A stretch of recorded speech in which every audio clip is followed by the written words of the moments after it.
Selamat sore semuanya, selamat beribadah kembali. Firman Tuhan kali ini diambil dari Matius 24 ayat yang ke-37 sampai yang ke-51.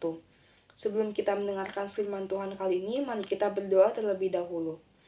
Ya Tuhan, terima kasih Kau sudah mengumpulkan kami pada sore hari ini untuk ibadah. Tuhan berkati ibadah kami, semoga berkenan memuliakan nama-Mu. Dan boleh Tuhan firman yang kami dengarkan dapat kami mengerti dalam kehidupan kami lepas hari, agar boleh Tuhan kami terapkan firman-Mu tersebut dalam kehidupan kami lepas hari. Dalam nama Tuhan Yesus kami selalu berdoa dan mengucap syukur. Amin. Langit dan bumi akan berlalu, tetapi perkataanku tidak akan berlalu. Tetapi tentang hari dan saat itu tidak seorang pun yang tahu. Malaikat-malaikat di sorga tidak, dan anak pun tidak, hanya Bapa sendiri. Sebab sebagaimana halnya pada zaman Nuh, demikian pula halnya kelak pada kedatangan Anak Manusia. Sebab sebagaimana mereka pada zaman sebelum air bah itu makan dan minum, kawin dan mengawinkan, sampai kepada hari Nuh masuk ke dalam bahtera, dan mereka tidak tahu akan sesuatu sebelum air bah itu datang dan melenyapkan mereka semua. Demikian pula lah halnya kelak pada kedatangan Anak Manusia. Pada waktu itu, kalau ada dua orang di ladang, yang seorang akan dibawa dan yang lain akan ditinggalkan.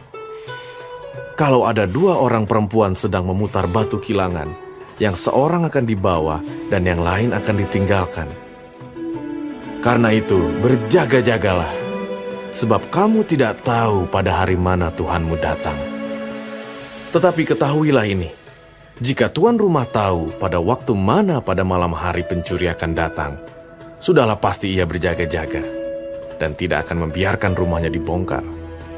Sebab itu, hendaklah kamu juga siap sedia, karena Anak Manusia datang pada saat yang tidak kamu duga.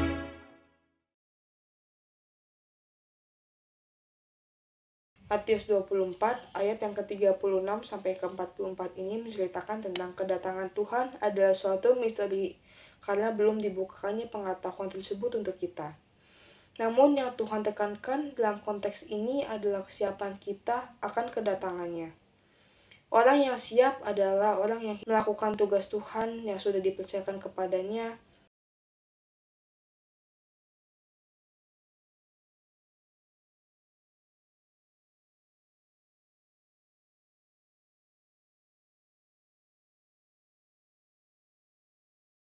Siapakah hamba yang setia dan bijaksana yang diangkat oleh tuannya atas orang-orangnya untuk memberikan mereka makanan pada waktunya? Berbahagialah hamba yang didapati tuannya melakukan tugasnya itu ketika tuannya itu datang. Aku berkata kepadamu, sesungguhnya tuannya itu akan mengangkat dia menjadi pengawas segala miliknya. Akan tetapi apabila hamba itu jahat dan berkata di dalam hatinya, Tuanku tidak datang-datang, lalu ia mulai memukul hamba-hamba lain dan makan minum bersama-sama pemabuk-pemabuk, maka tuan hamba itu akan datang pada hari yang tidak disangkakannya dan pada saat yang tidak diketahuinya, dan akan membunuh dia dan membuat dia senasib dengan orang-orang munafik. Di sanalah akan terdapat ratapan dan kertakan gigi.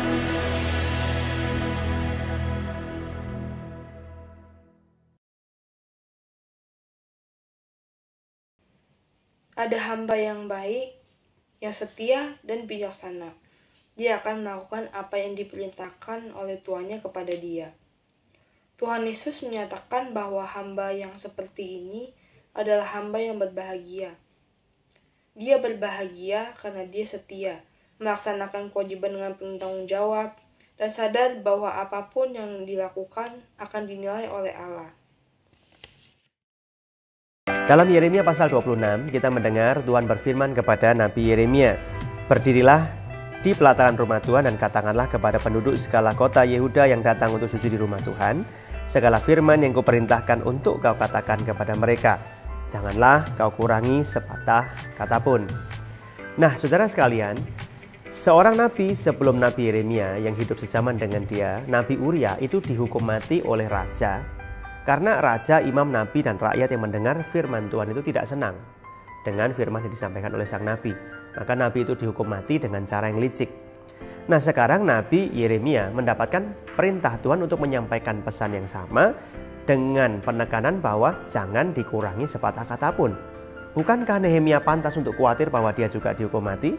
Benarlah ketika dia menyampaikan pesan itu, ya, dia setia menyampaikan pesan itu, Yeremia menghadapi ancaman hukuman mati. Tetapi Yeremia tidak mundur selangkah pun. Kenapa? Karena dia setia. Nah, dari sini kita bisa belajar bahwa kita harus setia kepada Tuhan meskipun pelayanan kita tidak mudah dan meskipun kita tidak tahu apa yang harus kita hadapi ke depan.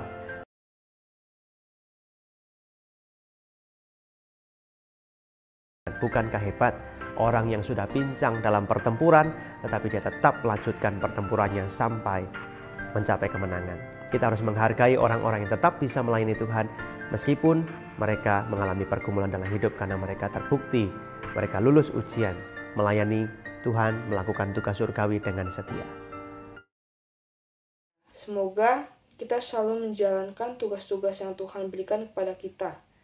Dan jangan pernah melalaikan tugas yang Tuhan berikan kepada kita.